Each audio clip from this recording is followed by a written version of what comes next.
ચાલો મિત્રો, હવે જોઈએ નેક્સ્ટ ટોપિક ચક્રાવર્તન ની ત્રિજ્યા. તો ચક્રાવર્તનની ત્રિજ્યા જે છે એ કોઈ ભ્રમણાક્ષના સંદર્ભમાં જે ચાક ગતિ કરતો દ્રઢ પદાર્થ હોય તેનું દ્રવ્યમાન વિતરણ કેવી રીતે થયેલું છે તેના માપ તરીકે ચક્રાવર્તનની ત્રિજ્યા દર્શાવવામાં આવે છે. હવે ધારો કે આપણી પાસે કોઈ એક દ્રઢ પદાર્થ છે કે જે આકૃતિમાં દર્શાવ્યા મુજબની ભ્રમણાક્ષને અનુલક્ષીને ભ્રમણ કરે છે, અને અહીં આપણે સરળતા ખાતર એવું લઈ લઈએ કે તેના દરેક કણનું દ્રવ્યમાન m સમાન છે, અને આ જે પદાર્થ છે તે ધારો કે n કણોનો બનેલો છે. તો એક કણનું દ્રવ્યમાન સ્મોલ m હોય અને એ n કણોનો બનેલો હોય તો પદાર્થનું કુલ દ્રવ્યમાન કેપિટલ M બરાબર સ્મોલ m ગુણ્યા n આપણે લખી શકીશું. તો હવે આપેલી જે ભ્રમણાક્ષ છે તે ભ્રમણાક્ષને અનુલક્ષીને આ દ્રઢ પદાર્થની જડત્વની ચાક માત્રા આપણે લખી શકીશું I બરાબર m1 r1 square plus m2 r2 square up to mn rn square. હવે અહીંયા આપણે દરેક કણ સમાન દ્રવ્યમાનનો લીધો હોવાથી m1 m2 m3 up to mn એ બધાને આપણે m લઈ લઈએ તો લખી શકીએ m r1 square plus m r2 square up to m rn square. હવે અહીંથી આપણે m કોમન કાઢી લઈએ તો m into r1 square plus r2 square plus up to rn square આપણે લખી શકીએ. હવે આ કૌંસને આપણે n વડે ભાગી નાખીએ અને કૌંસની બહાર આપણે n વડે ગુણી નાખીએ તો mn into r1 square plus r2 square plus up to rn square upon n લખી શકીએ. તો હવે mn એટલે થયું દ્રઢ પદાર્થનું કુલ દળ, અને r1 square plus r2 square up to rn square ભાગ્યા n એ થશે કણોના લંબ અંતરોના વર્ગનું સરેરાશ. બરોબર. તો હવે આપણે લખી શકીએ કે I બરાબર mk સ્ક્વેર, જ્યાં k સ્ક્વેર છે એ r1 square plus r2 square up to rn square upon n છે, કે જે સરેરાશ r સ્ક્વેર આપે છે આપણને.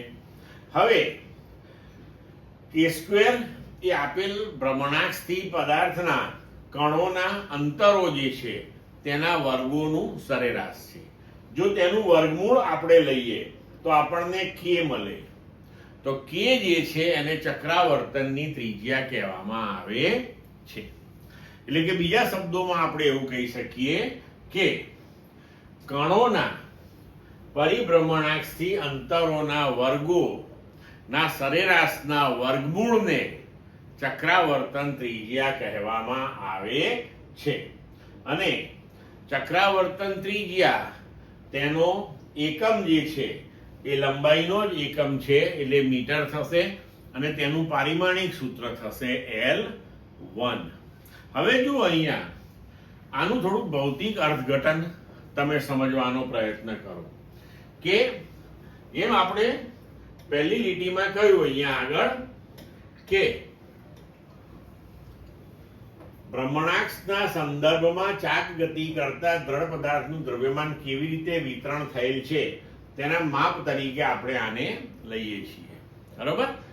હવે જો આ ચક્રાવર્તન ત્રિજ્યા જે છે એને આપણે કેવી રીતે સમજી શકીએ.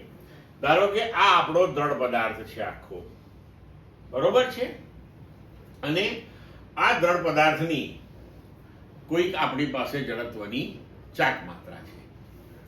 હવે આપણે એક કામ કરીએ કે ભ્રમણાક્ષ આપણે એની જ રાખીએ. આ આપણી ભ્રમણાક્ષ, બરોબર છે, અને ભ્રમણાક્ષથી આપણે કોઈ r જેટલા લંબ અંતરે એક બિંદુવત પદાર્થ લઈએ. એક બિંદુવત પદાર્થ લઈએ.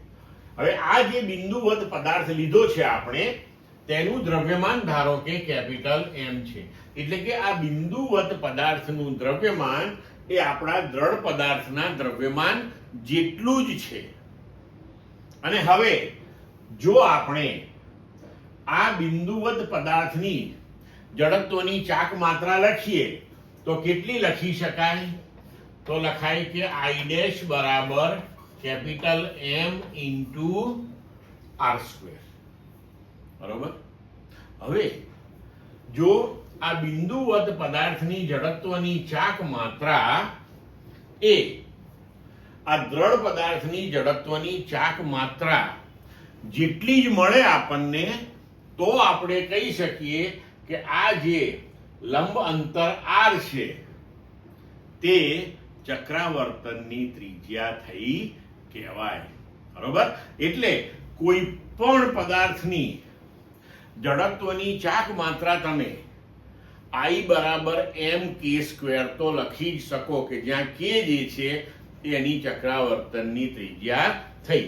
તો ચક્રાવર્તનની ત્રિજ્યાનો મતલબ એ થાય કે આપેલી ભ્રમણાક્ષથી દ્રઢ પદાર્થના દ્રવ્યમાન જેટલા જ દ્રવ્યમાન વાળા બિંદુવત પદાર્થની જડત્વની ચાક માત્રા એ કે એટલે કે ચક્રાવર્તન ત્રિજ્યા જેટલા અંતરે દ્રઢ પદાર્થ જેટલી જ પ્રાપ્ત થતી હોય છે.